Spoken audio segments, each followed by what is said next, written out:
దుర్వారోద్యమ బాహు విక్రమ రసాస్తోక ప్రతాప స్ఫురద్గర్వాంధ ప్రతివీర నిర్మధన విద్యాపారగుల్ మత్పతుల్ గీర్వాణాకృతులే ఉరిపుడు నిను దోలీలన్ వెసంగిట్టి గంధర్వుల్ మానము ప్రాణముంగునుట సత్యం మిమ్మెయిన్ కీచకా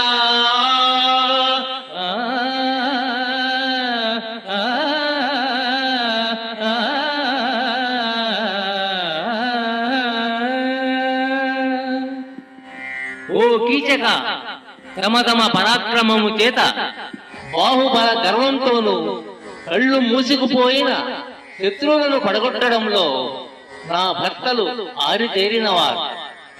దేవతల రూపంలో ఉన్న ఆ 5 గంధర్వులు నిన్ను తమ కండబలంతో పడగొట్టడమే కాకుండా నీ మానాన్ని కూడా హరిస్తారు అని ద్రౌపది కీచకునితో అంటోంది. ఈ పద్యాన్ని రచించిన వారు త్రిక్కన సోమయాజి. త్రిక్కన సోమయాజి 13వ శతాబ్దములకు చెందినవాడు. విక్రమసింహపురి అనగా నేటి నెల్లూరు ప్రాంతాన్ని పరిపాలించిన మనుమ సిద్ధికి త్రిక్కన సోమయాజి మంత్రిత్వం వహించాడు. త్రిక్కనది అపూర్వార్థ శబ్ద చారు కవిత అని కేతన కవి తను కావించిన సృష్టి తత్పరుల చేతం కాదు అని ఎర్రన, రసాభ్యుచిత బంధం అని శ్రీనాథుడు, ఆయన కవి బ్రహ్మ, ప్రణుత బహుదేశ కవిరాజు అని పిల్లల మర్రి పినవీరభద్రుడు, తిక్కన శిల్పంపు తెనుగు తోట అని విశ్వనాథ ఊరకే అనలేదు సుమి. తిక్కన తెలుగు తల్లి నోముల పంట. తిక్కన యొక్క పద్యాలు వింటే అది మీరే ఒప్పుకుంటారు. తిక్కన సోమయాజిది నాటక శైలి.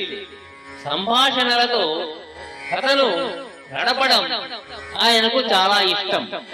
సందర్భోచితంగా సంభాషణలకు తగినట్లుగా పద్యాలను వాడుకోవడం ఆయనకు తెలిసినంతగా మరెవరికీ తెలియదేమో.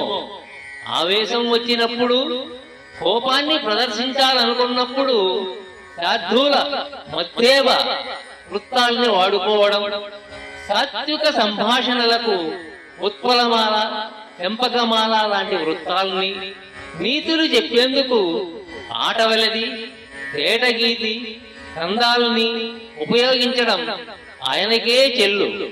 తరువాతి కాలంలో వేమన ఆట వెలదిలోను, పద్యన కందంలోను నీతి పద్యాలను రాయడానికి కారణం బహుశా త్రిక్కన చూపిన మార్గమేనేమో.